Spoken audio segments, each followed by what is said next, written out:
So ఈరోజు మీరు contribution చాలా ఉంది. త్రిష గురించి దేశం అంతా ఎలా చెప్పుకుంటుందో రామరెడ్డి గారి గురించి కూడా అలానే చెప్పుకుంటుంది. మీ కష్టం ఉంది, మీ కృషి ఈరోజు ఫలించిందని అనుకుంటున్నారు.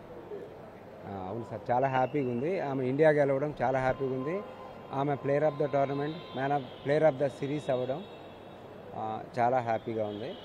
ఇంకా ఆమె సీనియర్ ఇండియాలోకి కూడా రావాలని ఇంకా ఎక్కువ కష్టపడి ఇంకా ఎక్కువ మంచి ప్రాక్టీస్ మీద కాన్సన్ట్రేట్ చేస్తుంది. త్రిష సెంచరీ కొట్టిన మూమెంట్ ఎలా ఉండింది? మీరు అక్కడే ఉండి చూశారు. చాలా హ్యాపీగా ఉంది. అది ఫస్ట్ అంటే రికార్డ్ అవ్వడం, వరల్డ్ రికార్డ్ నాకు కూడా తెలియదు అప్పటి వరకు. రికార్డ్ అవ్వడం చాలా మంచిగా ఆడింది, చాలా హ్యాపీగా ఉంది. ఎలా ఉంది సార్, మీరు ఉన్నది మలేషియాలోనే ఉన్నా కూడా మీరు గతంలో ఫేస్ చేసినవన్నీ గుర్తొచ్చినాయి? ఒక్కసారిగా మీ ఖమ్మం స్మృతులు లేకపోతే హైదరాబాద్లో మీరు పడ్డ కష్టం అన్నీ ఒక్కసారిగా గుర్తొచ్చుంటాయి కదా? ఆమె చాలా హార్డ్ వర్క్ చేస్తుంది. ఆమె డైలీ 8 hours చిన్నప్పటి నుంచి 2 years అప్పుడు స్టార్ట్ చేస్తాం. 7 years వరకు భద్రాచలంలోనే ఉంది ప్రాక్టీస్. ఆ తర్వాత ఫెసిలిటీస్ లేక అక్కడ హైదరాబాద్ షిఫ్ట్ అయ్యాం. ఇక్కడ డైలీ 8 hours కష్టపడుతుంది, చాలా కష్టం. సో ఆమె దానివల్ల ఇట్లా పర్ఫామ్ చేయగలిగింది.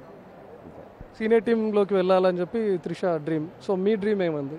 ఖచ్చితంగా తనను సీనియర్ టీంలో చూడాలి, ఇన్ ఫ్యూచర్ ఒక కెప్టెన్గా చూడాలి అనే డ్రీమ్ కూడా మీకుందా? ఎస్, సీనియర్ టీంలోకి రావాలా, ఇంకా రిలాక్స్ అవ్వకుండా చాలా ఎక్కువ కష్టపడాలా, ఎక్కువ ప్రాక్టీస్ చేయాలా.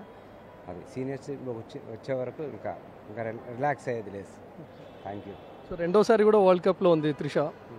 లాస్ట్ వరల్డ్ కప్తో పోలిస్తే ఈసారి త్రిషలో చాలా చేంజెస్ ఉన్నాయి. త్రిష గేమ్లో కూడా చాలా చేంజ్గా అనిపించింది. ఎట్లా అనిపించింది మీకు? ఆమె ఇయర్ ఎక్కువ అంటే అగ్రెసివ్ అప్రోచ్, పవర్ హిట్టింగ్ మీద ఎక్కువ ప్రాక్టీస్ చేయించారు కోచెస్.